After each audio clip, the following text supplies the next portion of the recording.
I'm back. I'm in here. Hump day.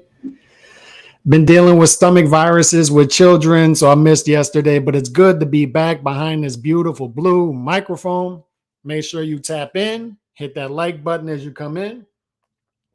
Most of you catch this in the archive, so leave a comment below in the archives as you're watching.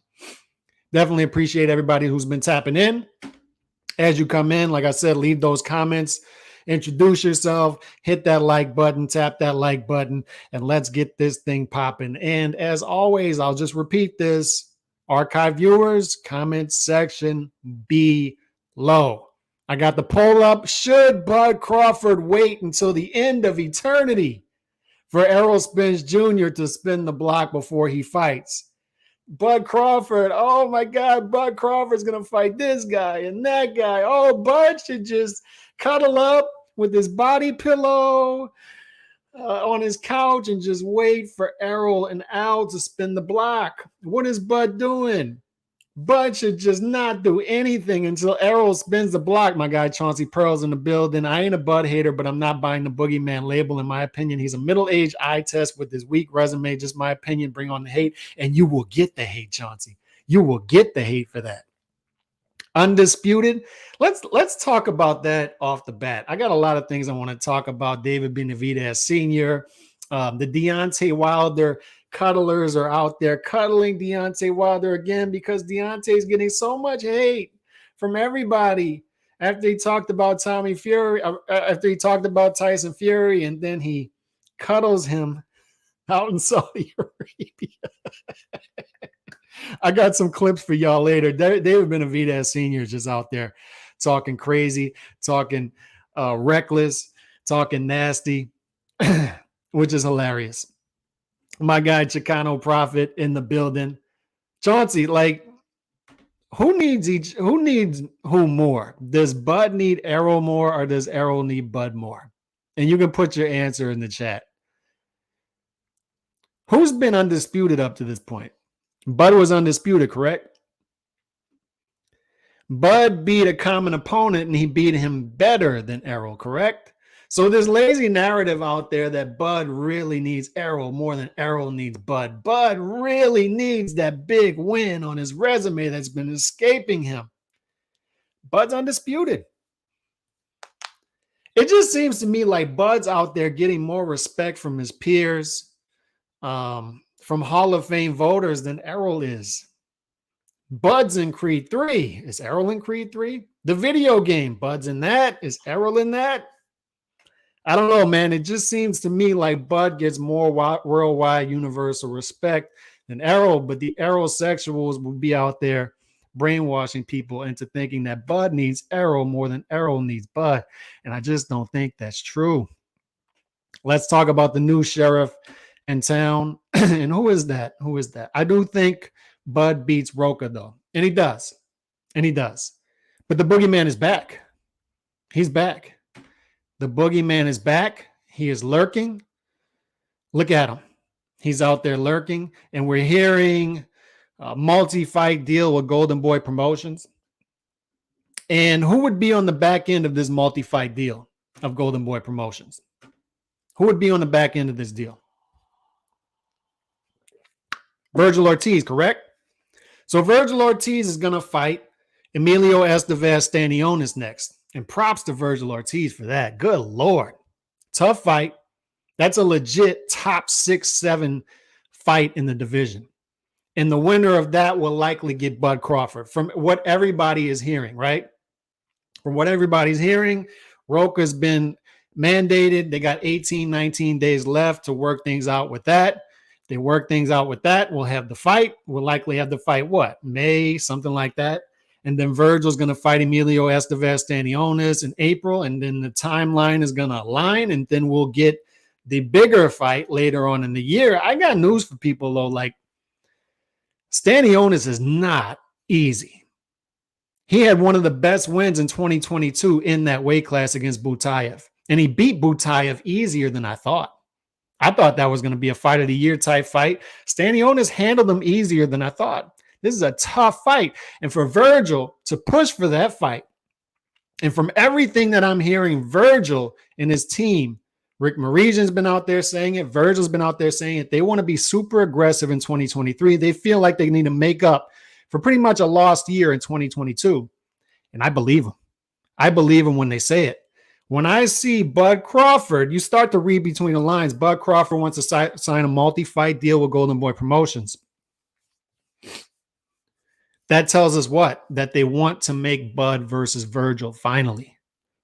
And what a fight that is. But it brings me back to my point, what I was saying at the top is, if you look at Bud and you look at Errol, which one of them is more likely to face the young lions coming up in the division? Is it Bud or is it Errol? To me, it doesn't look like Errol is going to spin the block at all. It doesn't look to me like he's going to go back down to 147. I think we've seen his last days there. 154. Who's he going to fight at 154 if he's not going to fight Jermell because they have the same trainer and whatnot? Best friends, BFFs. And if he's not going to fight Sebastian Fundora, what's he going to do up there? Virgil staying at 147. Bud staying at 147. Who do you think is going to fight the young lions at 147? Who do you think is more likely?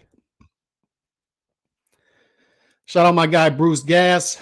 Rocha is just another stay busy fight for Bud. And here's what, before I get to more comments, and I want to get to all of them, I want to touch on this comment here. Perhaps Rocha will end up being another knockout victim, right? But I think people need to understand this. And let me bring up a graphic here. Because people out there, it doesn't seem like they're understanding what's going on and why this fight is happening. All right, so these were the top contenders last year in the WBO to Bud Crawford. Ortiz Jr. said, I'm going the WBA route. And to Ortiz Jr.'s credit, I don't want to knock him for, and this is by according to boxing here.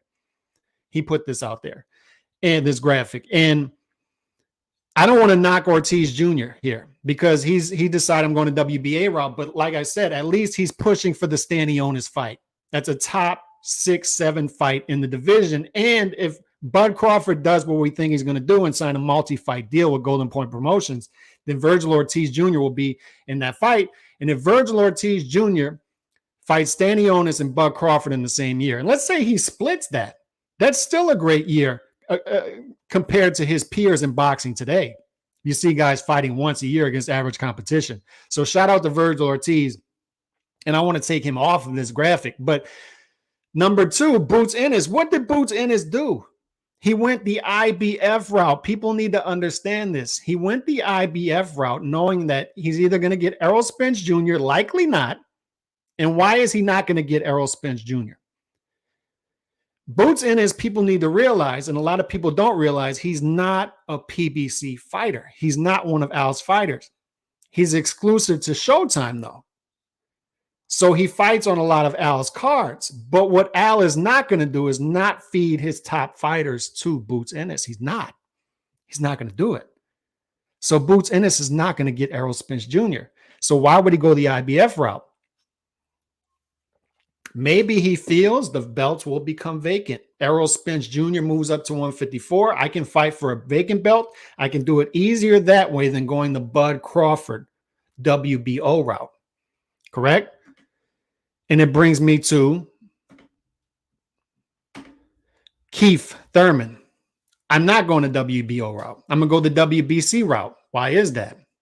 Errol Spence Jr. I'd rather fight Errol Spence Jr. than Terence Crawford. And that's the funniest thing to me is they grease palms to get Keith Thurman up in the rankings. And then what happens? They don't even use that. They're going to say, we're going to fight Errol versus Keith at 154, not even for the belts. And if you're going to do that, just vacate the belts is what I'm saying. Keep things moving. It's the frustrating part of this to me. And it's what we talk about when we talk about belts gone wild. They're letting dudes hold on to belts. They're letting dudes sit on belts. If Errol Spence Jr. is not going to fight at 147 for over a year, we're at 11 months now, fellas, since this dude has fought at 147. And it was a good win against Yordenis Ugas. But if you're not going to fight again at 147 for over a year, Why are you allowed to sit on the belts? Keith Thurman, that's fine if you're going to fight him at 147. That's acceptable. But you're fighting him at 154 and able to keep your belts at 147. You were holding up the division. Put these belts in a vacuum. Let a Boots Ennis fight for the IBF. If Virgil beats Stanionis, elevate him to real champion and then have a unification fight between Bud and Virgil. That's what they need to be doing already. But they're going to wait. They're going to let Errol sit on these belts for a while, and then Errol is going to decide if he wants to vacate them or not. It should be strip season right now, and it's cringe. It's pure cringe. Pure cringe, fellas, that dudes are allowed to sit on belts. Pure cringe.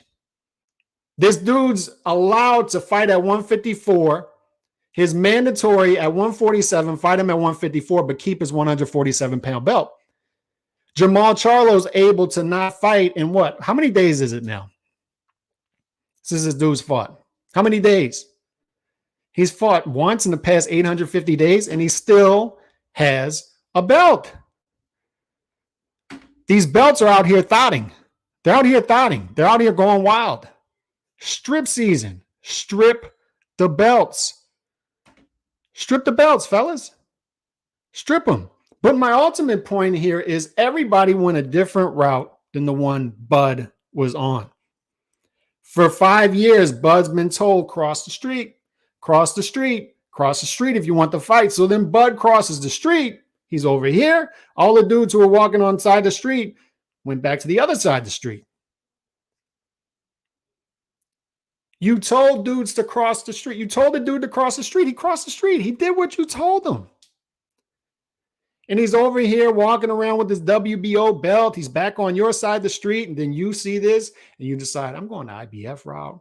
I'm going to WBA route. I'm going to WBC route. At some point, you have to realize what's going on. Dudes just don't want to fight Bud Crawford. It is what it is.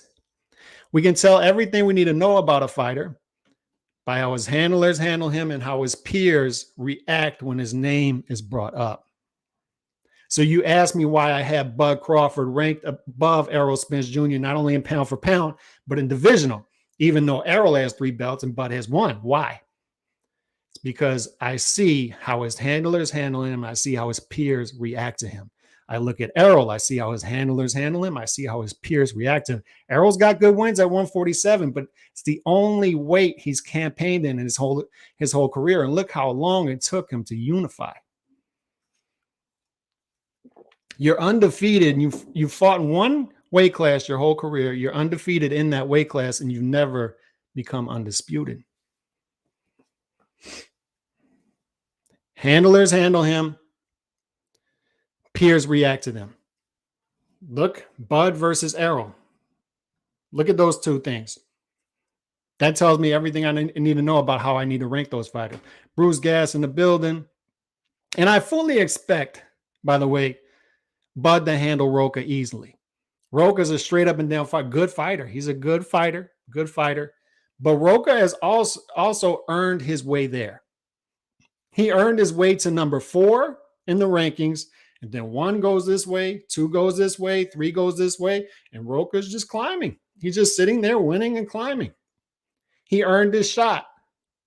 What are the sanctioning body's job? The sanctioning body's job is to give guys shots through the rankings that wouldn't have gotten shots otherwise. We talked about Ndongo, right? Climbing the rankings, getting a shot in Russia, then unifying in the UK, then getting undisputed with Bud Crawford in Nebraska. He went on the road. He climbed the rankings, went on the road, won a title shot, went on the road, unified, went on the road, tried to become undisputed. But he wouldn't have gotten that shot, a guy like Ndongo, had the ranking system not been there and the mandatory system not been there. That's the sanctioning body working the way it's supposed to. All right? But otherwise, like, I look at this poll. What's the poll at right now? What's the poll at? Should Bud wait for Errol until the end of time? 19% of people think this dude should wait until the end of time for Errol. Just sit around with his body pillow, cuddling, just sitting, twiddling his thumbs until Errol spins the block. I got news for you. He's going to be till the end of time. Jesus will be back before Errol fights Bud. So what do you want the dude to do? Just sit around? Or would you rather him fight his mandatory that he has to fight by May and then maybe fight a young lion and Virgil Ortiz next? Is that not acceptable to you? If Errol's going to 154, if they offer him a contract last year where neither fight, I've never heard of such a thing. Super fight, neither fighter gets guaranteed money. We've been over this. Virgil versus Stanionis is the fight I'm most excited for this year. That's a banger of a fight. And I got news for y'all, man. Stanionis is tough. He is tough. I think Virgil's like a 3-1 favorite, 4-1 favorite, something like that. But I'm telling you, he is tough. Stanionis is tough. That's going to be a banger of a fight. Shout out Santeo Media, Bud versus Broner on BL. But Broner has left BLK Prime. He is out the building. He is out of the building. I think BLK Prime is going to go under. Thurman at this point is an inactive Pedraza kind of fighter, good enough to give anyone work, but just staying around being an overvalued gatekeeper. I think he's an overachiever up to this point. I think that's the correct term for Rocha. And Rocha is a guy. Oh, you're talking about Thurman. Yeah, he's a glorified gatekeeper at this point who won't accept that. I wanted to see Thurman against Virgil. I wanted to see Thurman against Boots. I wanted to see Thurman against Crowley. I don't need to see Thurman against Errol. And that's the reason this is a 9-1. People are building this up as two named fighters. Errol's a 9-1 favorite over Keith. Keith's over there playing his flute, yoga, all that stuff. He's not a full-time fighter anymore. He's just not. And this is right. It should be strip season. My guy JC in the building. Should be strip season. Chicano's right. It should be strip season. Y'all go ahead, hit that like button real quick. Hit the X, hit the like button, bring the chat back up. After that, appreciate y'all swinging through. Y'all leave comments, but make sure y'all hit that like button as you swing through. I don't see Spence doing anything meaningful in boxing for what's left of his career. He's going the Danny Garcia route. And possibly that's what they do at 154, right? They just do Spence versus Danny Garcia again. At this point, I mean, for real, how could anyone really protect and stick up for Spence? Regardless, he's the champ. It could be pushing for Bud with persistent pressure to prove he's the best. But no, I agree. You've been campaigning in a single weight class throughout your whole career. You haven't become undisputed yet. There's one belt left out there. You should be the one pushing for that. The other dude has already been undisputed at 140. The other dude is already seen as a first ballot Hall of Famer. To me, his legacy is already solidified. And I'm not saying Errol Spence isn't a future Hall of Famer either, because I think he is. I think he will be. But to me, the Crawford legacy is above the Spence legacy. And anybody out there pushing a different narrative, I think that's propaganda. I don't think that's subjective at this point. I think it's objective that Bud has the stronger legacy up this point. Just watch how fighters react. Just watch how fighters go out to Omaha just to pick Bud's brain. I'm telling you. People value Bud Crawford higher than Errol Spence Jr. Don't doubt me on that. Yep, everybody hit that like button. Please, no Bud should not stick around. He's doing the right thing by giving Rocha his shot. And Rocha's the type of guy, he'll lose the Bud Crawford fight, but it's not going to hurt him losing that fight. Rocha's the type of guy, he can lose multiple fights. His value is being entertaining. Is being an entertaining fighter. So Rocha's one of those guys who could lose 4 or 5 fights. You still want to watch him fight because he's fun. He's a fun fighter. So a guy like Rocha should take this shot. He should. And if you get knocked out 4th, 5th round, still land some shots against Bud, because Bud will take some shots to lure you in and get you out of there. He has a killer instinct. You show yourself well, do a post-fight interview talking about how you're good. You're glad that you got the opportunity. Let's fight again 3 or 4 months later. Keep it moving. Rocha is a guy. He's a fun fighter. He's a valuable fighter. Is honestly Virgil testing himself, because anyone who thinks this will be a blowout is completely wrong. I agree. Like, If this is the thing, Virgil Ortiz, even if he splits that this year, even if he were to fight Stanionis in April, and let's just throw it out there, Bud in October, and he goes 1-1 there. If he gets past Stanionis and then fights Bud and shows himself okay, even if he loses that fight, that's a good year. That's a really good year compared to his peers who were fighting once, maybe against average opposition. Canelo showed this 2012, 2013, whenever it was. He stepped up, fought Mayweather, lost. He came back. People were still there. People were still there. And why? Why were people still there? Canelo built the organic fan base, and we'll talk about this more when we talk about Benavidez Sr.'s comments later. But he built that base, and the base wasn't going to leave him unless he stopped acting like Canelo. And how can he stop acting like Canelo? He cannot fight top opposition. But even if he loses 1, 2, 3, even if he would have lost to Lara, he doesn't get that decision. People are still around. He lost to Bivol in May. People are still around. People like me went to his fight, spent thousands of dollars to watch him fight Golovkin 4 months later. Your fan base, if you build a fan base organically, only you can separate yourself from that fan base. So if Virgil were to lose to Bud Crawford, his fan base is still going to be there because his fan base just wants to see entertaining fights, win or lose, fun fights, him go out there, entertain, and fight top competition. That's it. It's not the end of the world if he goes 1-1 this year. If he's fighting Stanionis and Bud, that's a tougher level of opposition, strength of schedule than pretty much anybody in boxing this year if he does that. That Stanionis fight is tough, man. That's a tough fight. He's playing the skin flu. Shout out my guy Nando. Appreciate you always rolling through. Hope you're good at work. There's nothing wrong with the Rocha fight. I agree. Like, you're not always presented with the greatest options, but if your mandatory is due by May and there's nobody else out there available to fight that's realistic that they're giving you, as everybody else is going a different route.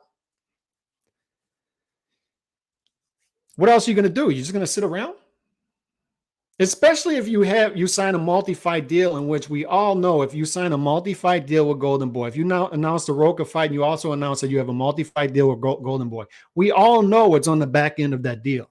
And that's the Virgil Ortiz fight. That's what they're dangling in front of Bud Crawford to get him to sign a multi-fight deal. Oscar's dangling, and Oscar has proven throughout his promotional career that he's willing to put his fighters in there with tough competition. Don't doubt me on that either. Nobody asked for this fight. Nobody accepted. Dude, what do you mean nobody asked for this fight? WBO asked for this fight by May. They mandated it. What do you want him to do? Stanio's vintage HBO bad level fight. Yep, it is. I do think Bud is better than Spence, but in terms of resume, Spence resume better. Yeah, maybe better quality of wins across the board. But undisputed is an achievement. That's an achievement. That's quite the achievement in the 4-belt era, undisputed. Spence hasn't achieved that yet. And then Bud beating Porter better than Spence beat Porter. And we know the triangle theory doesn't work, but people ask, what's the big win at 147? That's it. It's a big win. Corner told him he might be down in the cards. He flipped the switch and proceeds to KO Porter. That's it. I think Bud beat Spence, but better Hall of Fame career, probably Spence. Fair enough. Spence couldn't pull the trigger against a blown-up lightweight. Bud should give Boots a shot if he's not fighting Spence or Virgil. See, but here's the thing. Like, I just explained. Boots went the IBF route. Do I have to bring this back up right here? Where is it? Boots right there, top right, went the IBF route. He went the IBF route. People aren't understanding. This is the rankings last year. How did Rocha jump Thurman because Thurman went WBC. How does he jump Boots Ennis? Boots Ennis goes IBF. How does he jump Ortiz? Ortiz goes WBA. And I can't blame Ortiz for that because, like I said, he's fighting Stanionis. And if Bud signs a multi-fight deal, he'll likely fight Bud, likely in a unification fight if Spence vacates. But Boots went the IBF route. What does that mean? Boots could be the mandatory right now. Bud was due for a mandatory before May. By May, the WBO was going to mandate a fight with the top contender, between Bud and the top contender. Boots could be that top contender right now. If Boots wanted to fight with Bud, he could have gotten it. But what did he do? He went IBF because he's waiting for those vacant belts to fall into the vacuum. Boots has been calling him out, but what's he doing? Like, does Boots really think he's going to get a Spence fight? And do I have to explain this again? Like, he's a Showtime exclusive fighter, and he's not a PBC fighter. Does he really believe that Al Heyman is going to feed him to one of Al Heyman's top fighters? Has he not been paying attention? So this is correct. Showcase fights and vacant titles. People they're out there saying Boots is avoided. Boots is the greatest pound for pound talent we've seen since Sugar Ray Leonard. And he might be this great talent. He might be. But this ducking thing only goes so far. Like, he could be the top contender of the WBO right now. But instead, Rocha's getting the shot because Boots went IBF. I don't know how else to explain it. So, the people don't pay attention to the politics. I get it. I get why you're not in the weeds. It gets exhausting, but you have to be in the weeds if you're going to throw out comments like that. Like Bud is ducking Boots to fight Rocha. No, he's got to fight Rocha by May, unless he pays him step aside money. Boots is going to fight in April against somebody else on an undercard, but this dude keeps fighting on undercards. When's the last time Boots has been in a main event? Been a main event fighter? I don't know how else to put it. I don't know. Did y'all see these odds right here? Ryan Garcia almost a 3-1 underdog. Do y'all agree with that? Put in the chat. Do y'all agree with Tank Davis being pretty much a 3-1 favorite against Ryan Garcia? Because I don't. I think Ryan Garcia is undervalued here. And why do I think Ryan Garcia is undervalued here? This is what I've talked about in the past right here. Let me bring this comment down real quick. Tank Davis, this is CompuBox. Tank Davis, amongst all the top fighters in the sport, he's the most economical in the sport. 34.2 per round is a lightweight. Now, you might look at this list and say, but look at all the top fighters on this list that are economical and still successful. Deontay Wilder, Anthony Joshua, Jermell Charlo, who's undisputed, Canelo Alvarez, cash cow of the sport, became undisputed, and they were all economical. But look deeper. What do you notice here? Look deeper. They're all upper weight class fighters. Jean Pascal, light heavyweight. Andy Ruiz, heavyweight. Deontay Wilder, heavyweight. Alvarez, upper weight class fighter. Joshua, upper weight class fighter. Same with Chris Arreola, Pulev, Charlo, Alvarez. They're all upper weight class fighters. The lightest one out of all of them is Charlo at 154. Tank Davis is the only guy, and he's the most economical on this list. He's the only guy in the lighter weight classes on this list, 34.2. And when I ask out there, why is it that Tank Davis hasn't fought top competition a decade into his career? What is the red flag? Because to me, if that's the case, there has to be a red flag. There has to be something we're missing. I don't buy for a second the stuff that LRB's been pushing out there for years. Floyd's been pushing out there for years. The PBC crowd has been pushing out for years Now we're just going to go low risk, high reward because we can make money in easy fights, all that stuff. We can win Reggie belts. We can call ourselves a 3-division champion. Why are they doing it is my question. Why? What is the red flag? And I think you're looking at it. Tank Davis, the most economical fighter in the sport, and he's a lightweight. Do you know how much of a tightrope you have to walk to be able to walk if you're a lightweight throwing 34 punches per round? 34 punches per round. And by the way, this number goes up as the fight goes on, but it's also lower than that early on in the fight. So we talked about that as part of the Tank Davis theorem. He's going to give up rounds early in the fight against both inferior opposition and, in this case, possibly even opposition in Ryan Garcia. Ryan Garcia is not much busier at 42 punches per round, but that's still a good bit busier. 8 punches over 12 rounds. 8 punches each over 12 rounds. But I think you're looking at something right here that's a red flag. Look at these other fighters on here. They're all upper weight class fighters. Tank Davis, 34 punches per round is a lightweight, fellas.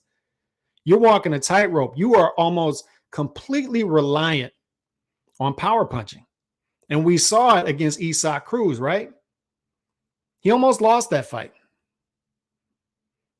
Almost lost the fight. Tank should be favored. He's facing essentially a prospect similar to Tszyu versus Jamal. Fair enough. And this is the thing, like Ryan Garcia has red flags too. But I just think as 3-1 underdog, I think Ryan's undervalued. I think he's undervalued. I don't agree, but I'll put money on Ryan, and I will too. I will too. But this is what I'm looking at. Like, I just think there's a reason he hasn't stepped up yet. And you can say the same thing about Ryan. This is what I said the other day on Monday. It's anybody telling you they have a good idea of who Tank Davis is, anybody telling you they have a good idea of who Ryan Garcia is, I think they're lying. I think there are a lot of question marks going into this fight for both fighters. And that's what makes it exciting. They're both economical fighters. They both need each other. They both are stepping up severely in competition in this fight. Both talented, passed the eye test, but just haven't achieved much in their career. They mirror each other in styles, except Ryan is bigger. Ryan's probably the biggest fighter. I mean, Matteo Barrios is big. He's got a big frame. Ryan's got a big frame too. Ryan's got a welterweight frame too. So if he's able to use that reach, that size, we got ourselves a fight, especially if he can take a punch. Woo. All right, let's see what else we got. So, I just think that's a hell of a fight. And I think that Ryan is undervalued in that fight. Before I get into these sound bites, did y'all see this tag team boxing this weekend? Would y'all like to see something like this come to boxing? Misfits tag team boxing. They're raising their arms to tag out. Teammate waits in the corner to tag in. Can't tag mid-action, only in pause. Unlimited tags. Team scored as one boxer. If one team is KO'd, fight is over. I got to tell you, I'm interested in this. But would y'all like to see something like this come to boxing? Like retired boxers start doing this? But this is interesting to me. I don't gamble, but I put money on Ryan. He's been trending up. Goose, an excellent coach. I would too. Nando, I already put money on Ryan, and I will be putting more money on Ryan in the future. Let me bring up some of these comments, some of these sound bites real quick. Let me get this up, share screen. Let's see what we got. This is an interesting one here. Let me share this here and then play this soundbite. This is David Benavidez Sr. on Two Tone, the Superstar. They were in the Benavidez gym, and he's interviewing David Benavidez Sr. And I want you to listen to this whole clip and tell me what you think about it in the chat, and we'll talk about it. Do you think the fans are okay with Canelo fighting John Ryder in Berlanga, but every time David's name comes up, it's always something? That's what you said.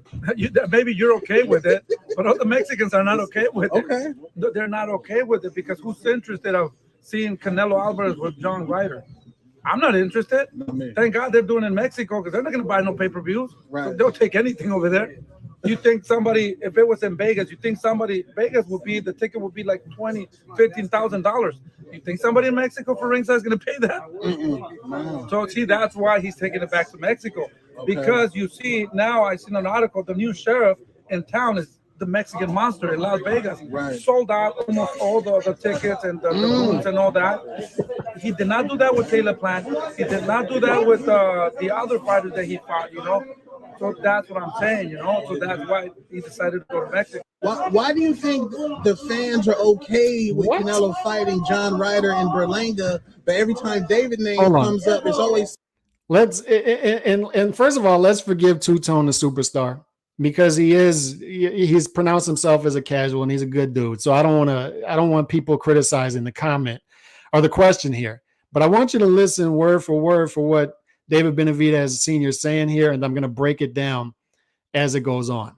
All right, listen to this. something. That's what you say. Maybe you're okay with it, but other Mexicans are not okay with it. Okay. They're not okay with it. First of all, what other Mexicans is he talking about? He's saying that other Mexicans aren't okay with it, with Canelo fighting Ryder. Who is he talking about? Because I haven't seen that. I haven't seen that at all. When I go to a Canelo fight, man, I see Mexican fans, female, male, grandmothers, young kids, up and down the board, going out to support Canelo in expensive places, Las Vegas. And as this comment goes on, as this answer goes on, you'll see like it's almost derogatory towards Mexican fans, Benavidez Sr. here. So it just makes me wonder who is the target base for the Benavidez's? Who are they targeting? I have an idea, but who are they targeting as their base, their target base outside of Phoenix? Because he's a draw in Scottsdale, right? He's a draw in Phoenix, a draw in Tempe, but outside of that, is he a draw? And we ask ourselves, why is he not a draw outside of those places? But listen, keep going. Because who's interested of seeing Canelo Alvarez with John Ryder? Who's interested in seeing Canelo versus John Ryder? A lot of people. And why is that? He's going to fill up 46,000, 50,000 in this arena in Jalisco. He's going to do that. And a lot of people are going to watch this fight. And if it's on pay-per-view, a lot of people are going to buy it. Why is that? And we talked about this. And this is the American elitism that we talk about as well, right? We talk about American elitism a lot. Outside of America, they don't know a lot of these fighters. And since they don't know a lot of these fighters, they simply devalue these fighters. They'll tell you that Danny Jacobs is a bigger fighter than John Ryder. I guarantee you that. And a better fighter than John Ryder, even though John Ryder beat Danny Jacobs last year. But they won't know that because they won't even care to look at BoxRec. John Ryder is the only super middleweight in the world with 2 top 10 super middleweight wins in 2022. Beat Danny Jacobs, beat Zach Parker. We've been over this. He beat a guy in Zach Parker who was openly ducked not once, but twice by Boo Boo Andrade in 2022. John Ryder goes out and fights him and beats him within 12 rounds. 2 top 10 super middleweight wins in 2022. If that's not earning the shot, I don't know what is. And by the way, as of right now, March 1st, 2023, if David Benavidez were to fight and beat John Ryder, it would be the biggest win on his resume. John Ryder is the number 3 contender according to Ring Magazine, only behind Plant and Benavidez. Plant, a guy Canelo already beat. Benavidez, a guy who's about to fight Caleb Plant, finally fight him after 3, 4, 5 years of beefing. And we've been over this as well for the Benavidez hardcore fans out there, the few of them, the few real ones, and the many temporary ones. And I'll talk about that in a minute why this dude has temporary fans. Temporary fans. I'll tell you why in a minute.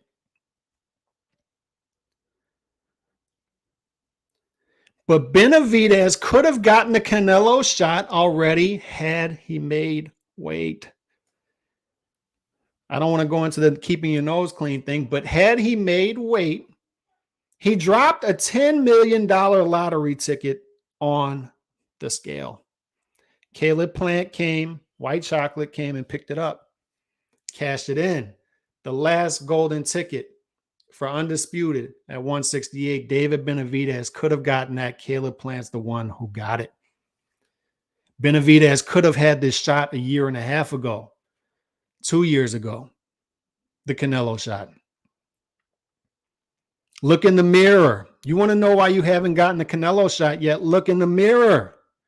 You could have gotten it already, but you didn't. Why didn't you? You couldn't make weight. I'm not interested. Not me. Thank God they're doing it in Mexico because they're not going to buy no pay-per-views. Right. So they'll take anything over there. They'll take anything over there. What does that mean? What does that mean? And this goes back to what I was saying. Like, it's the meaning to Mexican fans. They'll take anything over there. What do you mean they'll take anything over there? I can't stand, like, I do a podcast with a Mexican fight fan, D-Style Boxing. I podcasted, worked together with Mexican fight fans all the time. These dudes, man, out here, it's just the lazy narratives. They act like Mexican fight fans are a monolith. Like Mexican fight fans only like caveman style fighting, Mexican style. What is Mexican style? What is it? Explain it to me.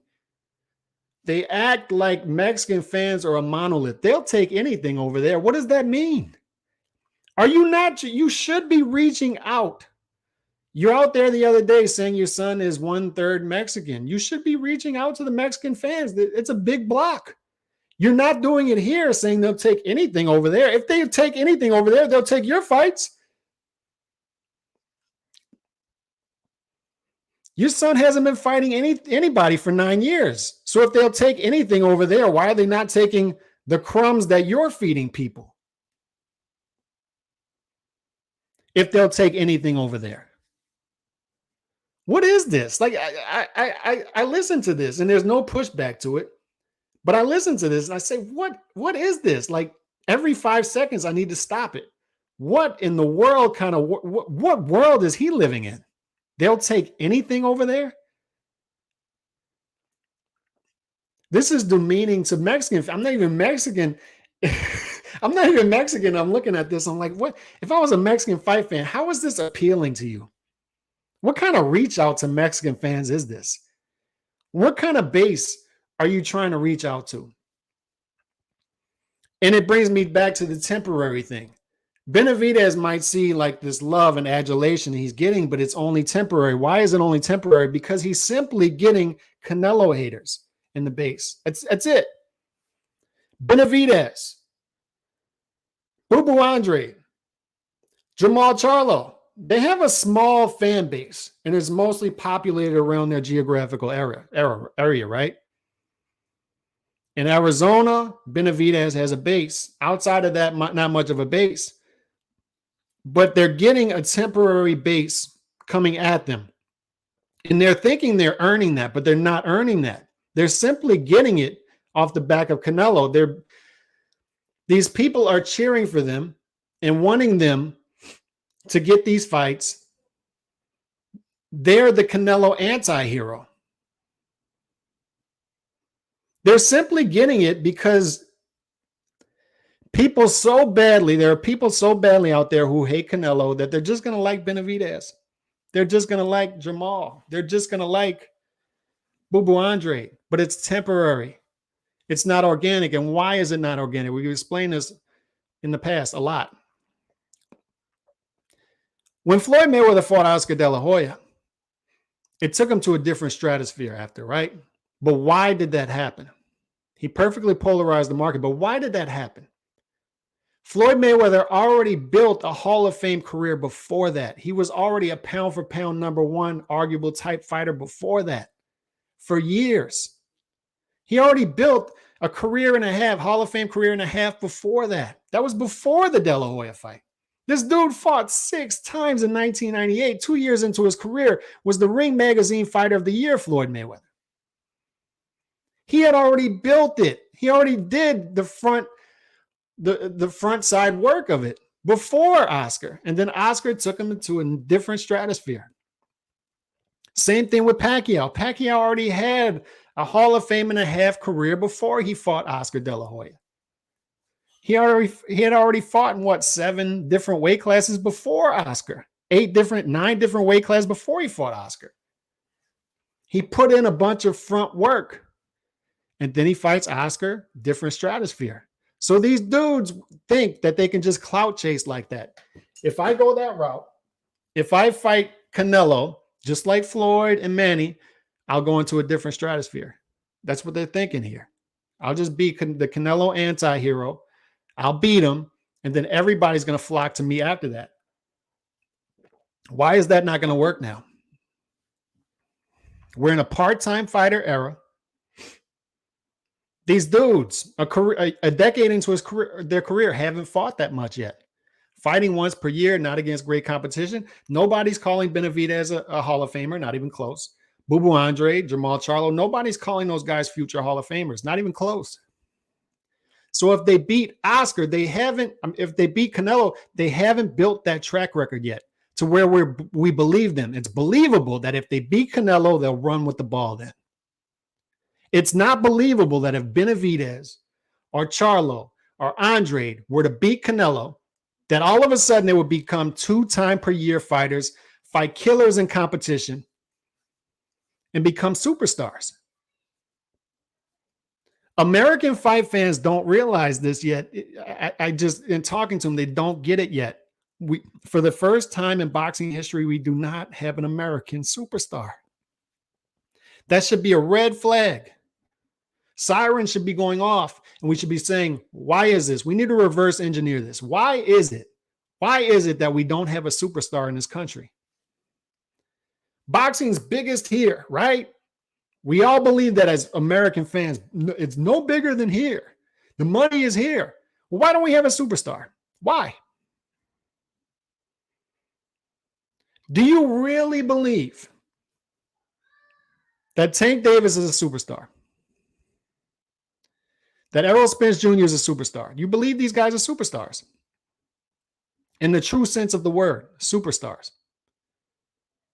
There's been a lot of guys throughout boxing history who can sell in their hometowns, who can do big live gates in multiple different cities in America.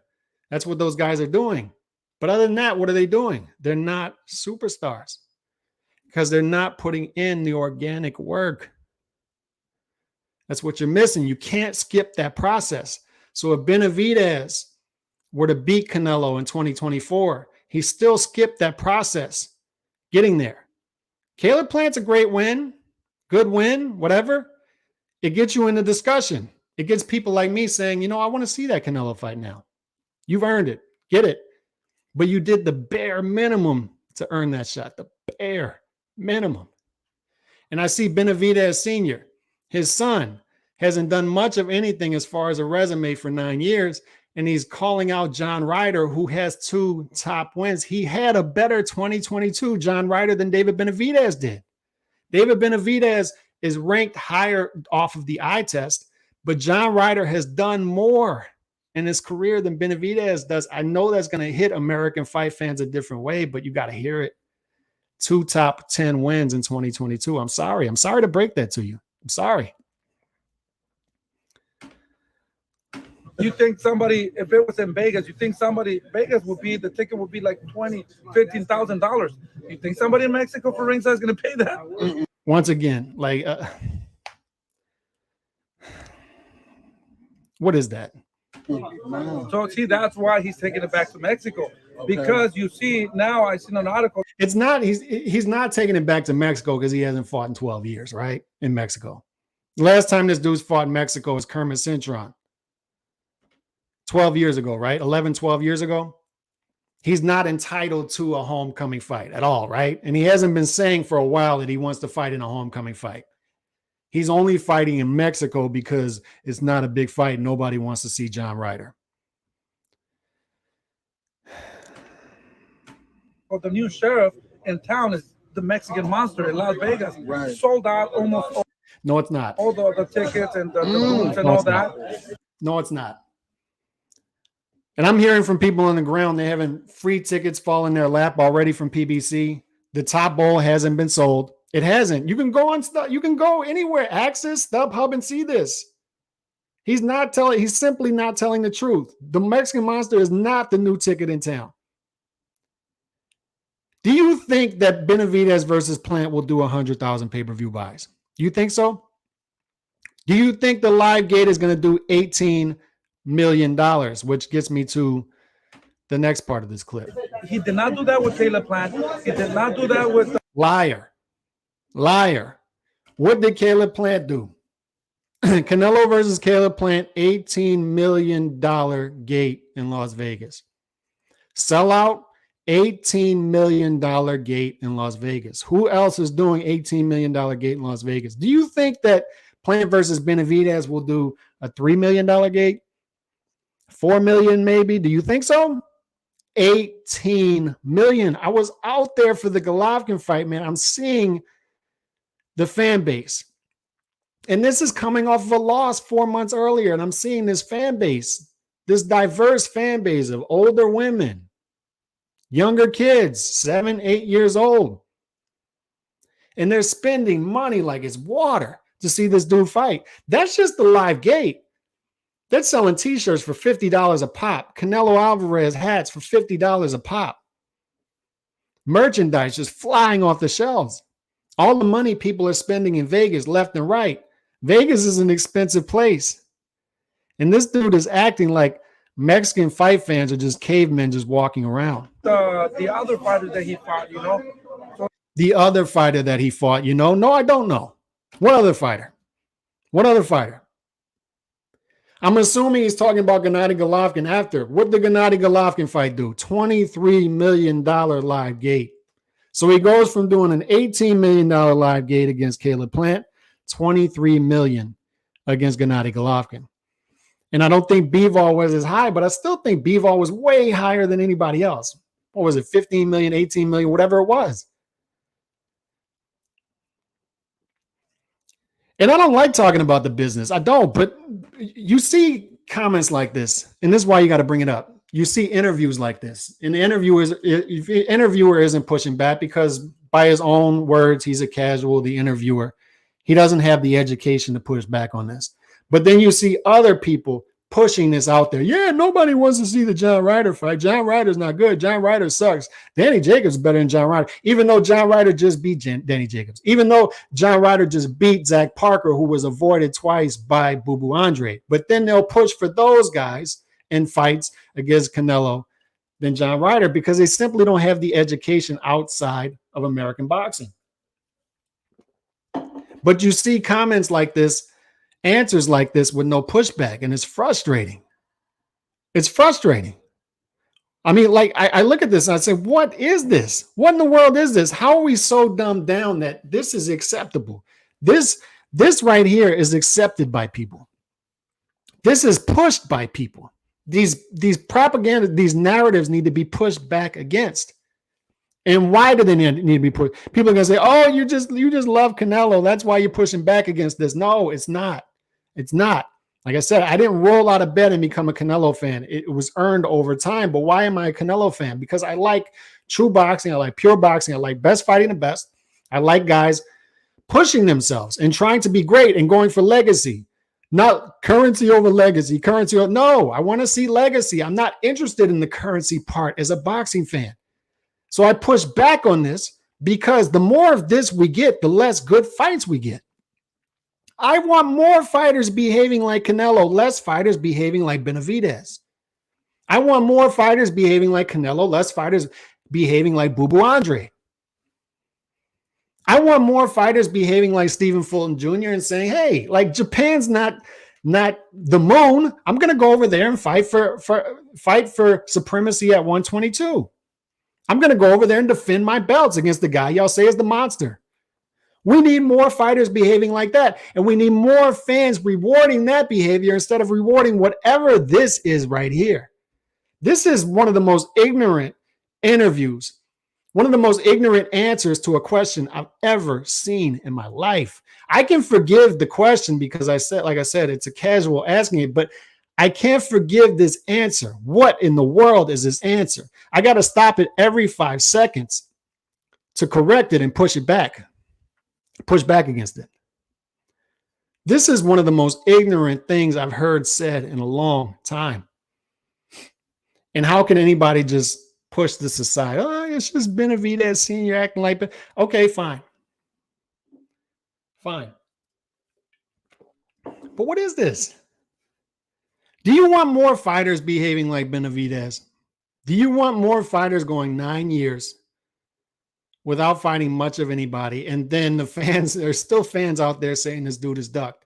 When he could have had the Canelo fight a year and a half ago, had he kept his nose clean and kept his weight correct. This is frustrating. This stuff is frustrating as a boxing fan because I see it, nobody pushing back on it, and it shouldn't be my job as a boxing fan. A content creator, all I am is a glorified boxing fan, dude. I'm just here talking to other boxing fans. I'm not a journalist. It's not my job to push back on this stuff. But nobody's pushing back on it. Like, what is this? Plan Benavidez should be on regular Showtime, but they ain't got the budget. And that's correct as well. That is correct as well. Showtime doesn't have the budget. So we're going to be told you're going to get more pay-per-views. And this is one of them. This is a fight, Plant versus Benavidez, that we made fights like this all the time a decade ago, 15 years ago, 20 years ago. We made these fights. There wasn't an added paywall behind it. Now they've moved the goalpost so much that every good fight, any meaningful fight is now on pay-per-view. Especially PBC, who just doesn't have the budget. Showtime just doesn't have the budget. Is this a pay-per-view quality fight in 2023? They will say yes. In 2013, this wouldn't be a pay-per-view quality fight. 2003, it wouldn't be a pay-per-view quality fight. It's a meaningful fight. I will give you that. 2 versus 3 in a division. The winner of it moves back towards the front of the line for Canelo sweepstakes in 2024. And by the way, I like what's going on with Benavidez stylistic-wise. I like when I watch him fight. I'm entertained. I like that stuff. All I'm asking for, dude, is step it up and stop whining. The constant victim mentality. Everybody out there. Dude, especially in the YTBC, everybody is whining about their favorite fighter doesn't get a good shake. I just don't get a good shake. Why is Canelo getting this? Canelo's been putting in the work. He's been putting on, get off your knees. I'm not, dude. I want to see fighters fight top competition. I want to see fighters go for legacy. I want to see fighters go for greatness. So why wouldn't I reward fighters doing that? I don't care where they come from. I don't care what planet they're from, what country they're from. It doesn't matter to me. I'm going to reward those fighters. And I'm not going to apologize for that. So go to hell. That's all I can tell you. Go to hell. But you guys, like, and let me play another sound clip because this is hilarious. Let me play this real quick. And there's a reason I'm playing this, by the way. There's a reason I'm playing this. I don't mean to go back to it, but there's a reason I'm playing this. This is hilarious. Jake Paul got robbed. I spoke to him post-fight. What do you make of that? Deontay Wilder's a prick. You know, Deontay Wilder has talked about my brother for 2 years. And when he seen him face to face, he come over and cuddled him like a bitch. That was the facts of the matter. Deontay Wilder feels Jake Paul got robbed. I spoke to him post-fight. What do you make of that? Deontay Wilder's a prick. You know, Deontay Wilder has talked about my brother for 2 years. And when he seen him face to face, he come over and cuddled him like a bitch. That was the facts of the matter. Deontay Wilder feels Jake Paul got robbed. I spoke to him post-fight. What do you make of that? Deontay Wilder's a prick. You know, Deontay Wilder has talked about my brother for 2 years. And when he seen him face to face, he come over and cuddled him like a bitch. That was the facts of the matter. There's a reason I'm playing this, by the way. I don't mean to go back to this, but there's a reason I'm playing that. And it's hilarious. Deontay Wilder he's complaining about my brother, calling him all kind of names, and then he sees him and cuddles him like a little bitch. And we talked about that sound bite, that bite, right? He goes and then he makes a complete 90 turn when Tyson Fury is trolling him, bomb squad, and then daps him up, bless. And this is after years of calling this man every name in the book, saying this man cheated me, this man should be in jail, this man made my trainer poison me. And then the very next morning, going back on one of these knee pad shows in the LDBC and saying, I'm an undefeated fighter. The morning after, he goes and cuddles Tyson Fury like a little bitch. That's not me saying that. That's his brother saying that. But the reason I bring up this is, look, Deontay Wilder to me seems like a relatively nice guy for the most part, but he heel turned for a reason. And people forget the genesis of the heel turn. I'm not going to go into that because I don't want to bring this into very deep water. And it can start to get ugly, but there's a reason he heel turned about 5 years ago. And this is after the system built up Deontay Wilder. And these channels, the LDBC channels, will tell you that Deontay Wilder constantly, he's a victim. He's a victim. He's a victim. And then Deontay Wilder, like I said, he seems like a nice guy. You see him in interviews. He does some interviews great.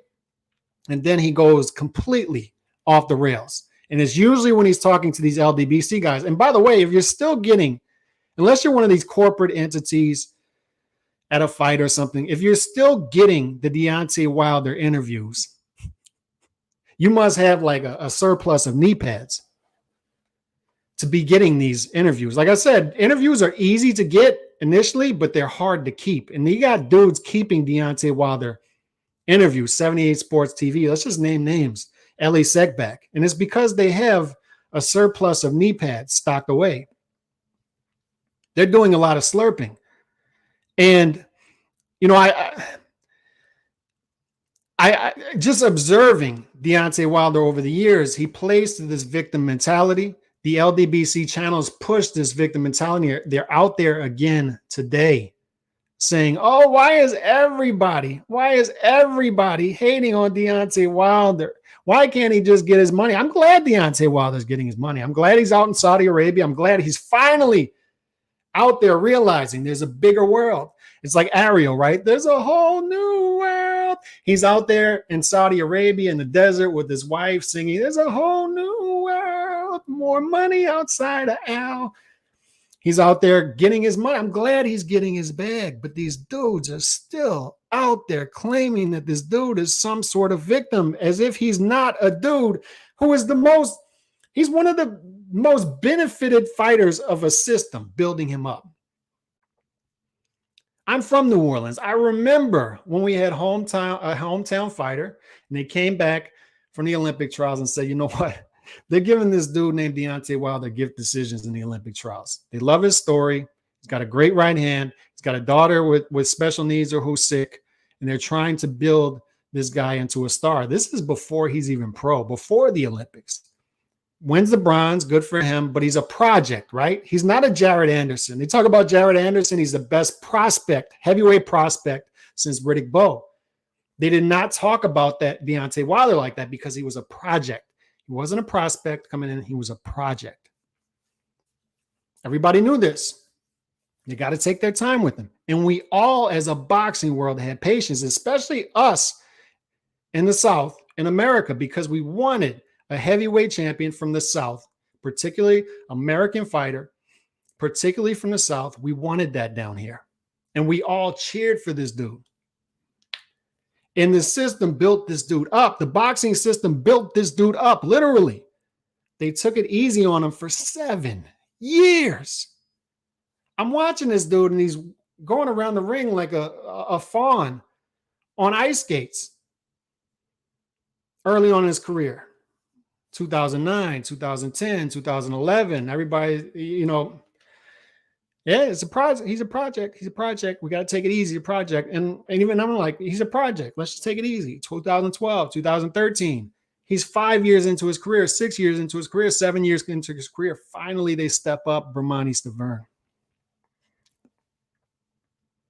And I remember Bramani Stavern fight.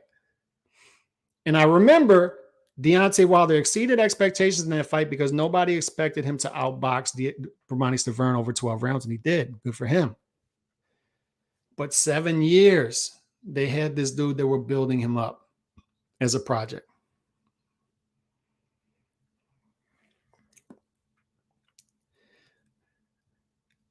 Still to this day, almost 40 years old, 15 years into his career or so, the biggest wins on his resume, Bermani Stiverne and an older Luis Ortiz. And they want to bully you into saying that this guy is a Hall of Fame fighter. And if you say he's not a Hall of Fame fighter, you are some sort of, I don't want to throw out the names, but you're trying to tear down this guy's kingdom. You're trying to tear this guy down. You're destroying his family. You're destroying his livelihood. If you simply say normal stuff, straight down the middle, great talent, overachieved, great right hand, love watching this dude fight. I've never in my life seen a boring Deontay Wilder fight.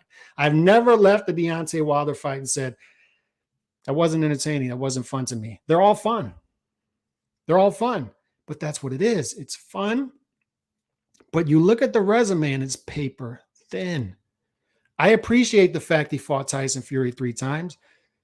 There is value in that, even with losses. There is. I respect that. But if we're calling this guy a Hall of Fame fighter right now in his career, looking at his resume, he's not to me. But the fact that I even say that, I'm out to get him. I'm out to get Deontay Wilder.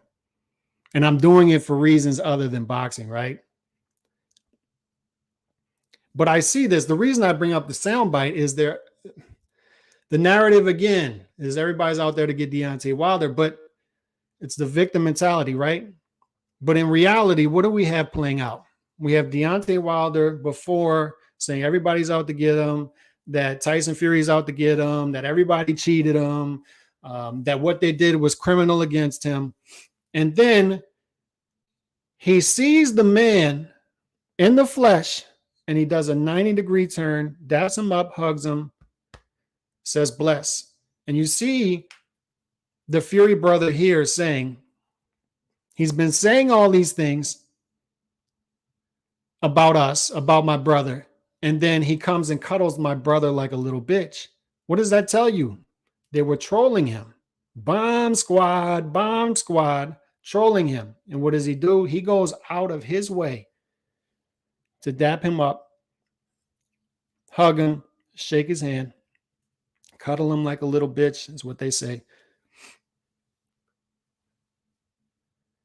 And then the very next day, he's on 78 Sports TV, back with it again, saying, everybody cheated me. I'm an undefeated fighter. What does that tell you?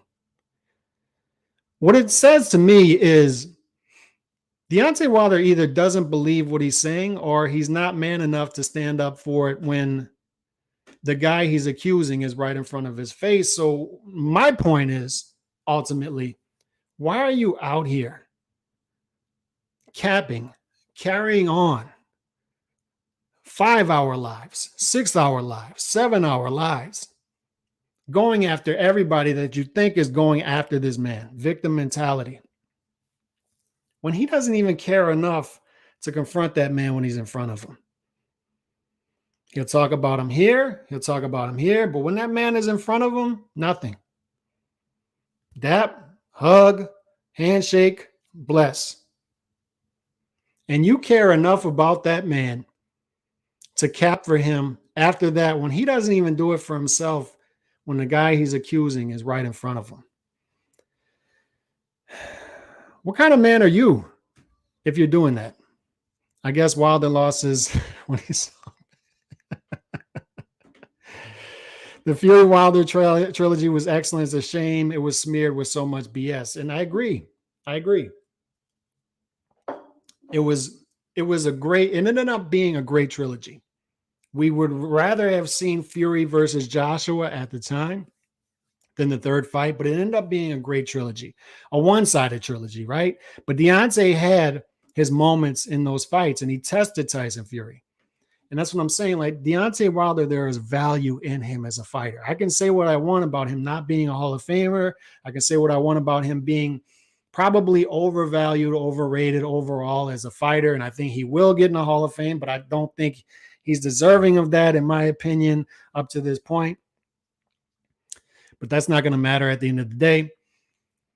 But he does bring value in that entertainment value. He's a net positive to the sport. He's a net positive to that division. Everybody wants to see a guy who can erase you with one punch, a heavyweight who wants to erase you with one punch. Vladimir Klitschko ended up having a great era, a dominant era, but people were mostly bored with it, right? Deontay Wilder is more entertaining than that. He's more intriguing than that. There's a lot of intrigue that comes with Deontay Wilder. He can get outboxed. He can even get knocked out, but he can erase you with one punch. He's an interesting dude. He's an entertaining dude. You don't know what you're going to get with him.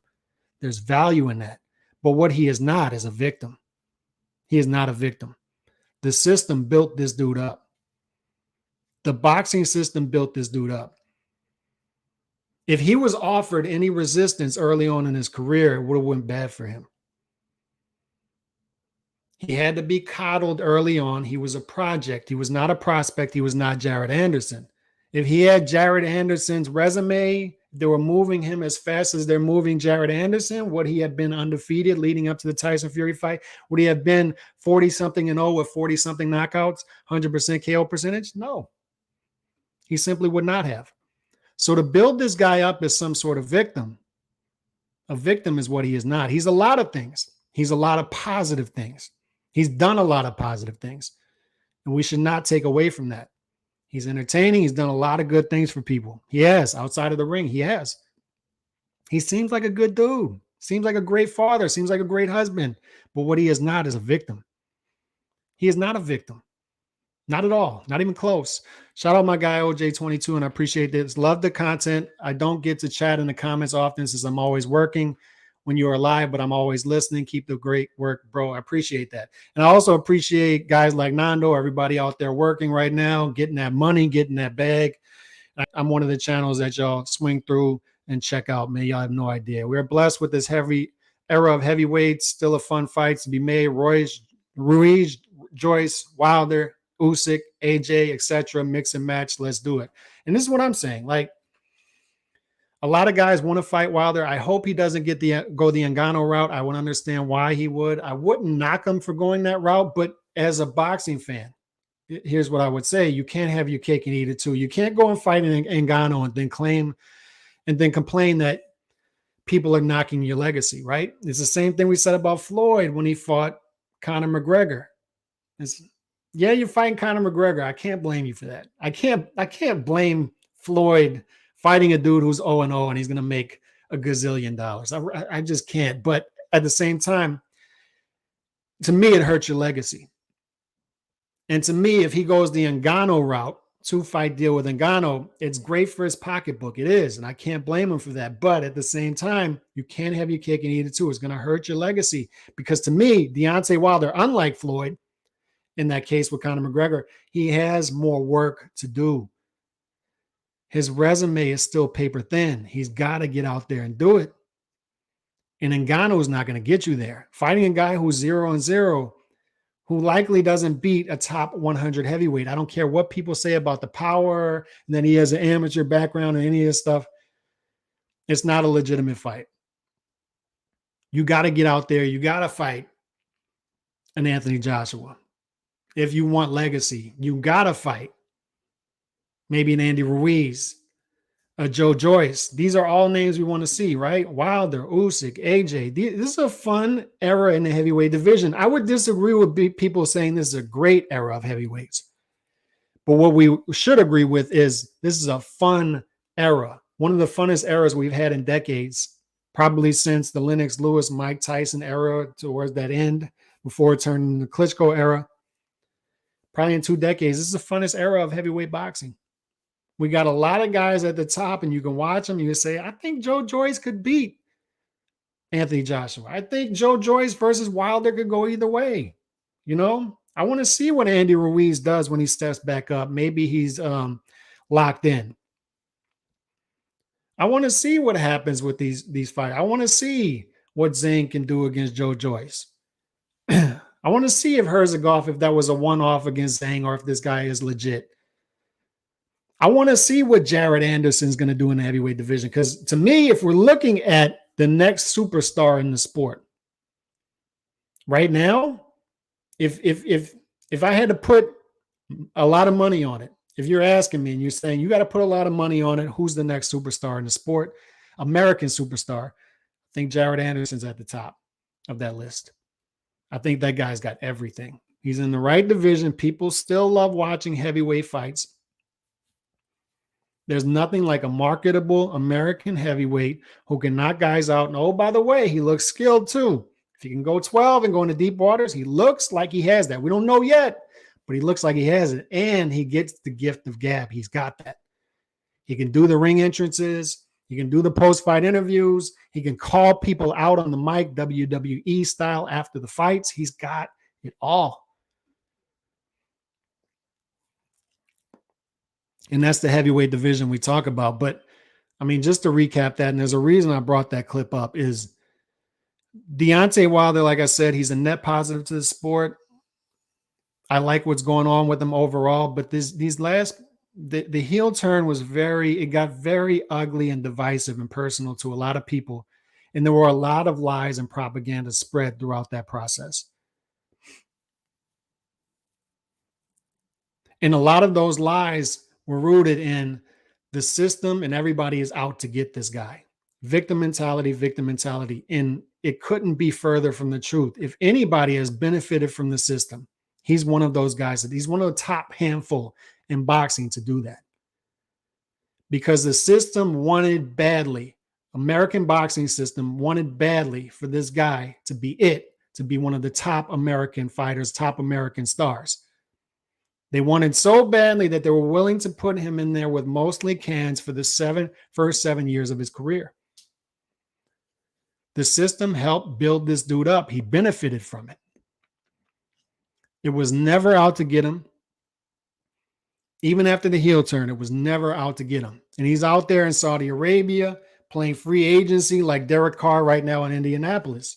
Fielding offers, sitting back, fielding offers. Sometimes you don't have to be the greatest in the world. Sometimes you have to be in the right place at the right time. And Deontay Wilder, as a heavyweight, is in the right place at the right time right now for a big time bag to fall in his lap. He's going to get a ton of back end money in Saudi Arabia. A ton of back end money. Don't doubt me on that. Don't doubt me on it. But he still needs to do more in his career. On that note, I will be back here tomorrow, same time. God bless y'all. I got a lot more to talk about because there was a lot I didn't talk about today. I'm out. Peace.